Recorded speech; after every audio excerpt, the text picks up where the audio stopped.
आज इस वीडियो में मैं आपसे GERD के एंडोस्कोपिक ट्रीटमेंट के बारे में बात करूंगा। GERD का फुल फॉर्म होता है गैस्ट्रो इसोफेजियल रिफ्लक्स डिजीज। नमस्कार दोस्तों, मैं doctor Piyush Ranjan, sir Gangaram hospital नई दिल्ली में गैस्ट्रोएंटरोलॉजिस्ट हूँ। आज इस वीडियो में मैं आपसे GERD के एंडोस्कोपिक ट्रीटमेंट के बारे में बात करूंगा। GERD का फुल फॉर्म होता है गैस्ट्रो इसोफेजियल रिफ्लक्स डिजीज। इसके बारे में मेरे अन्य वीडियोस हैं। बेसिकली जब स्टमक से एसिड रिफ्लक्स होकर के फूड पाइप में आता है तो इसको GERD कहते हैं। GERD के दो फॉर्म्स होते हैं। एक होता है इरोजिव इसोफेजाइटिस जो नियरली 1/3 में होता है, जिसमें फूड पाइप के लोअर एंड पे छाले बन जाते हैं। 70% लोगों को NERD यानी कि नॉन इरोजिव रिफ्लक्स डिजीज होता है। GERD की डायग्नोसिस के लिए एंडोस्कोपी, 24 आवर pH-मेट्री एंड इम्पीडेंस जो नॉन इरोजिव रिफ्लक्स के डायग्नोसिस के लिए होती है वो ये टेस्ट होती है। GERD के ट्रीटमेंट की अगर हम बात करें तो इसमें से सबसे इम्पॉर्टेंट चीज़ डाइटरी और लाइफस्टाइल चेंजेस है। GERD की जो संख्या बढ़ रही है, हमारे डिसऑर्डर्ड ईटिंग हैबिट्स, हम टाइम से खाना नहीं खाते हैं, फास्ट फूड खाते हैं, रात को बहुत लेट खाते हैं, तो हमें अपने खाने पीने का रूटीन ठीक करना, एक नियमित रूप से खाना है। एक्सेसिव कॉफ़ी, स्मोकिंग, फ्राइड चीज़ें, इनसे बचना।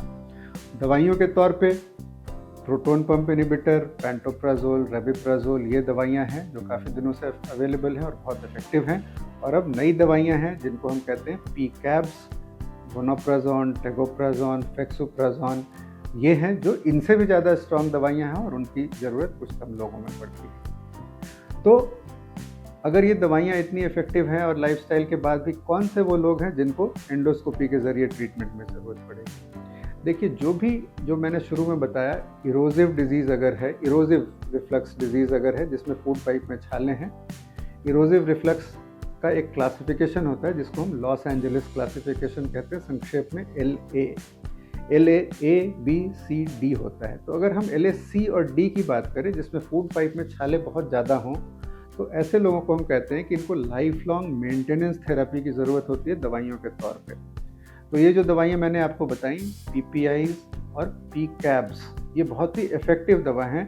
बट कोई भी दवा अगर लाइफ लॉन्ग लेनी हो तो उसमें कुछ साइड इफ़ेक्ट्स, आपने भी अभी रिसेंटली पढ़ा होगा, ये थोड़ी अनकॉमनली किडनी से रिलेटेड इंजरीज, कुछ इन्फेक्शंस, बोन की कमी, अल्जाइमर्स डिजीज़, डिमेंशिया, ये सब चीज़ें इस दवाइयों का एक साइड इफ़ेक्ट बताई जाती है जिसका बहुत स्ट्रांग प्रूफ नहीं है, बट डेफिनेटली एक कॉज ऑफ कंसर्न होता है जब हम लंबे टाइम तक कोई भी दवा ले रहे हैं।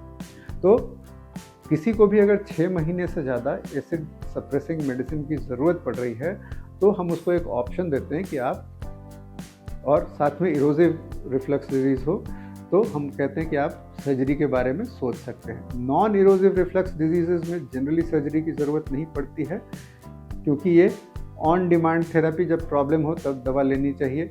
इसमें ज़्यादातर लोगों को दवा की ज़रूरत नहीं पड़ती है। तो जब हम सर्जरी का डिसाइड करते हैं तो पहली जो डिसाइडिंग फैक्टर है वो है इरोजन्स, यानी कि फूड पाइप में छाले हैं या नहीं है। और दूसरा फैक्टर होता है GERD में जिसको कहते हैं हाइटस हर्निया है या नहीं है। हाइटस हर्निया के बारे में भी मेरा अन्य वीडियो है। हाइटस हर्निया का मतलब होता है फूड पाइप और स्टमक के बीच में जो एक वाल्व की तरह की स्ट्रक्चर है, अगर ये लूज हो जाए तो इसको हाइटस हर्निया कहते हैं। इसके कारण एसिड रिफ्लक्स फूड पाइप से ज़्यादा होता है क्योंकि ये जो वाल्व होता है एक तरह के बैरियर की तरह काम करता है जिससे स्टमक का कंटेंट ऊपर फूड पाइप में नहीं आ सकता है। तो अगर हाइटस हर्निया है तो फिर हम उसको देखते हैं कि उसकी साइज़ क्या है, लेस देन 2 सेंटीमीटर्स या मोर देन 2 सेंटीमीटर्स। अगर मोर देन 2 सेंटीमीटर्स है, आप रात को सोते हैं, खाना मुंह में आ जाता है, बहुत बड़ा हाइटस हर्निया है, तो फिर इसमें सर्जरी एक बेहतर ऑप्शन है बड़े हाइटस हर्निया के प्रेजेंस में। अगर छोटा हाइटस हर्निया है, वॉल्यूम रिफ्लक्स, ये रीगर्जिटेशन के सिम्टम्स हैं या इरोजिव रिफ्लक्स हैं, आपकी उम्र कम है, आप लंबे टाइम तक दवाइयाँ नहीं लेना चाहते हैं, तो कई सारे एंडोस्कोपिक ऑप्शंस होते हैं ट्रीटमेंट के। देखिए, ये सारे ऑप्शंस हैं, ये कंपलसरी नहीं है। और इसमें जब भी हम सर्जरी के लिए पेशेंट्स को चूज़ करते हैं तो सिर्फ एंडोस्कोपी के बेसिस पर नहीं, pH-मेट्री विथ इम्पीडेंस और इसोफेजियल मैनोमेट्री, इन दो एडिशनल टेस्ट के बेसिस पर सेलेक्ट करते हैं। जो USA में US FDA के द्वारा अप्रूव्ड थेरेपी है उसको कहते हैं TIF, ट्रांस ओरल इंसिजनलेस फंडोप्लाइकेशन। ये इंडिया में अभी अवेलेबल नहीं है। जो हमारे पास अवेलेबल है और एक चीज़ होती है स्ट्रेटा थेरेपी। स्ट्रेटा इंडिया में अवेलेबल नहीं है बट इसके लॉन्ग टर्म रिजल्ट्स अभी बहुत अच्छे नहीं देखे गए हैं। जो दूसरी नई 2 सिंपल चीज़ें आई हैं, इसको कहते हैं आर्म्स और आर्मा। आर्म्स का मतलब होता है एंटी रिफ्लक्स म्यूकोसेक्टमी। फूड पाइप और स्टमक के हिस्से को, स्टमक की साइड से नियरली इसके 2 सेंटीमीटर के आसपास हम एक प्रोसीजर होती है एंडोस्कोपिक म्यूकोजल रिसेक्शन EMR। एक सर्कमफेरेंशियल एक हम वुंड क्रिएट करते हैं, जख्म क्रिएट करते हैं, उसकी म्यूकोजा को हटा देते हैं और जब ये टिश्यू हील करता है तो ये जो छोटा गैप है वो टाइट हो जाता है और एसिड रिफ्लक्स हट जाता है। ये एक सिंपल प्रोसीजर है। इसके भी कॉम्प्लिकेशंस होते हैं, जैसे कई बार फूड पाइप से लीकेज, ब्लीडिंग, और कुछ लोगों में अगर ये ज़्यादा रास्ता संकरा हो गया तो खाना निगलने में अटक सकता है, बट ये सारी चीज़ें ट्रीटमेंट से सॉल्व की जा सकती हैं। तो अगर हाइटस हर्निया 2 सेंटीमीटर से छोटा हो और आप दवाइयाँ लंबे टाइम तक नहीं लेना चाहते हो तो आर्म्स एक ऑप्शन है। आर्मा इसी तरह की चीज़ है, उसमें हम रिसेक्शन की जगह रेडियो फ्रीक्वेंसी एब्लेशन से सिमिलर एक वुंड क्रिएट करते हैं और ये जब जख्म भरता है तो ये एरिया को टाइट करता है। तो आर्म्स और आर्मा बहुत ही सिंपल चीज़ें हैं और सूटेबली पिक्ड पेशेंट्स में ये लॉन्ग टर्म फ़ायदा दे सकती हैं।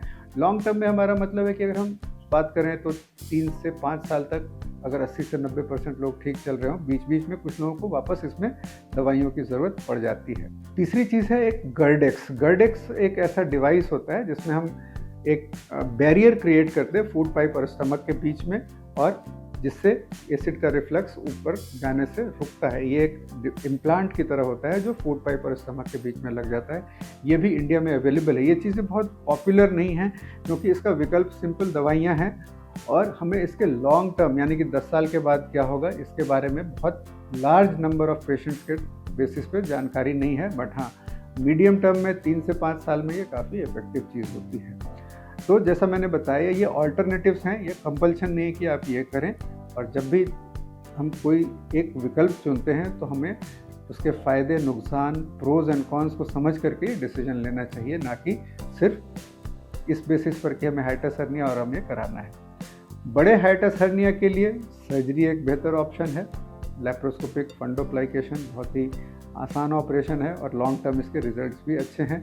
तो अगर रात को खाना आ रहा हो और बहुत बड़ा हाइटस हर्निया हो तो इसके लिए निश्चित रूप से सर्जरी करनी चाहिए। तो गर्ड एक बहुत ही कॉमन बीमारी है। एंडोस्कोपी के ज़रिए किस प्रकार का है, इरोजन्स हैं, नहीं है, हाइटस हर्निया है, नहीं है, इसके बेसिस पे ट्रीटमेंट डिसाइड होता है। डाइट और लाइफस्टाइल चेंजेस बेसिक चीज़ है। PPIs, PCABs second step. 6 महीने से ज़्यादा भी अगर हम सिम्टम्स कंट्रोल बहुत अच्छी तरह से नहीं होते हैं या हमें दवा लेने से कोई एप्रीहेंशन हो मन में, लॉन्ग टर्म इसके साइड इफ़ेक्ट्स का डर हो, तो आप अपने डॉक्टर के साथ डिस्कस कीजिए। ये एक बहुत इंपॉर्टेंट इशू है।